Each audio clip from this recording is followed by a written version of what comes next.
Salut patriotique au peuple de la résistance. C'est Le producteur Gibson et l'ambassadeur Jeff Jimeli.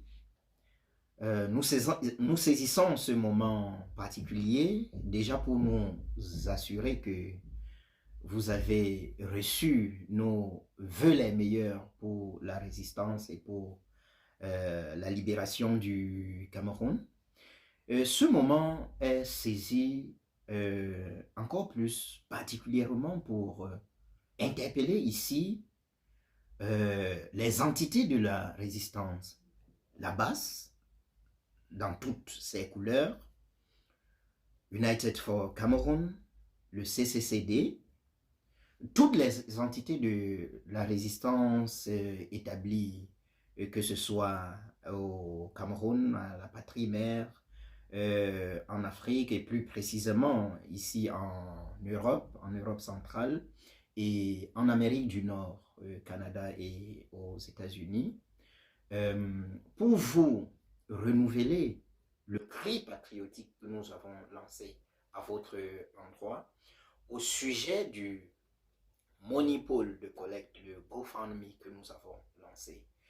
Nous décidons tous les deux ce soir de nous adresser à vous, tout simplement parce que nous sommes surpris et d'ailleurs très étonnés de voir que après une semaine de lancement pour un total de 4 000 € que nous sollicitons du peuple de la résistance pour couvrir une partie des frais de justice, vous êtes sans ignorer le nombre de procès que nous avons fait depuis janvier 2019.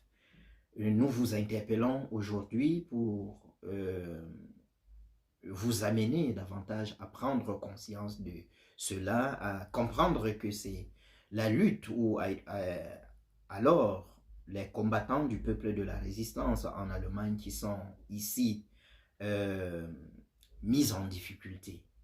Donc, nous demandons à ces entités-là, à nos entités de la résistance de réagir, de nous accompagner, de manifester cette solidarité-là, en comprenant avant tout que vous n'intervenez pas personnellement pour Jeff Jimeli ou pour le producteur Gibson ou encore pour le combattant Photo le résistant qui vient à l'instant où nous vous parlons de recevoir une autre lettre de la justice et bientôt l'amende va aussi tomber.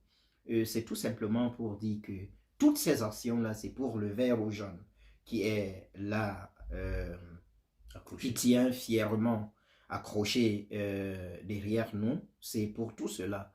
Parce que, voyez-vous, la résistance, elle n'est pas seulement sur le terrain, devant les ambassades, à mettre la peinture pour symboliser ce sang qui est versé au Cameroun depuis des années maintenant. La résistance, elle est aussi devant les tribunaux.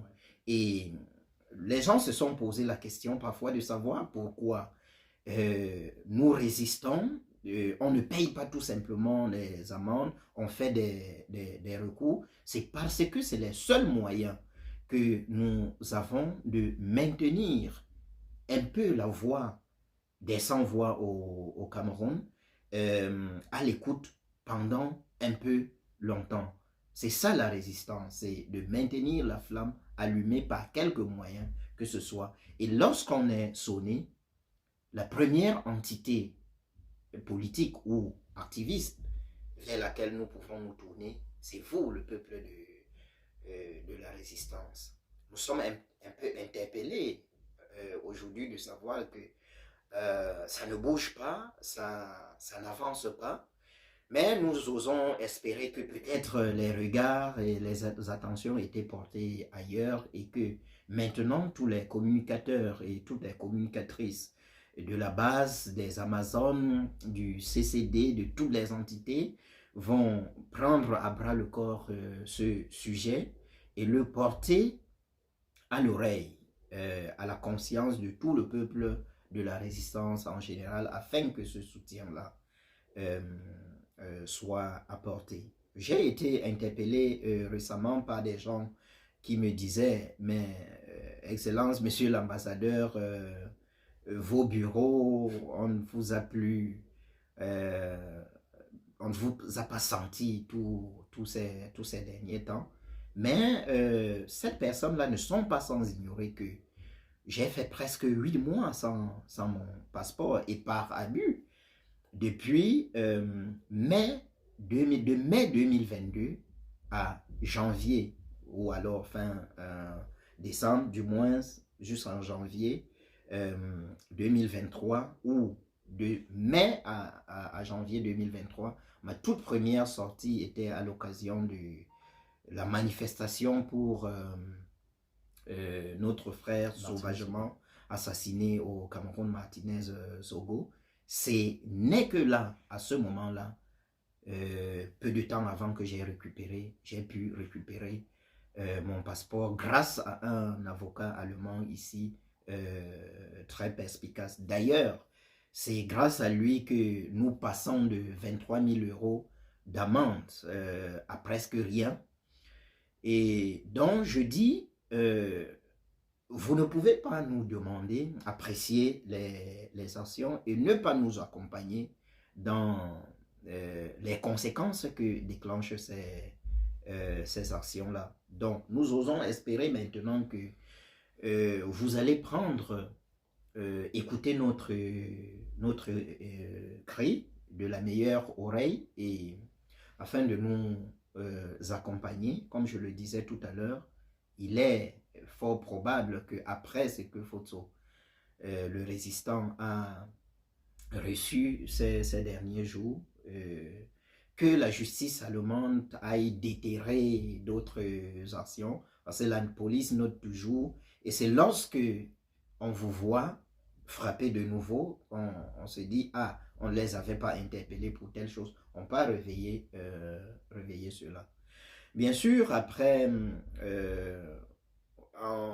depuis mai 2023 maintenant, j'étais en Afrique de l'Ouest pour des raisons professionnelles, un film documentaire, et lorsque je retourne, il y a eu des invitations à payer, sommation de payer, et finalement une contrainte à me déplacer pour Genève pour purger ma peine à Genève, ou alors la purger sur place avec un bracelet électronique. J'ai commis peut-être l'imprudence de demander au juge à Genève de m'envoyer le bracelet électronique par la poste, et il m'a collé une autre amende de 300 francs suisses. Donc, c'était juste une digression pour vous faire comprendre que même si nous ne sommes pas pour l'instant présents devant l'ambassade du Cameroun pour dénoncer, comme nous l'avons fait à l'accoutumée, du côté de la justice, nous ne dormons pas, on se bat et on est interpellé. Donc, sur ce, je voudrais inviter le peuple de la résistance camerounaise dans toute la diaspora à rester vigilant, à croire et à combattre et à comprendre que nous sommes en résistance. Et la résistance, c'est que la résistance est faite des courbes.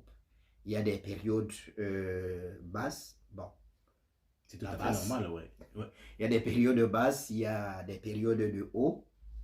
Et l'essentiel, c'est d'être là pour combattre. Pardon. Sur ce, nous disons, la patrie ou la mort, nous vaincrons. Nous comptons sur votre élan de solidarité.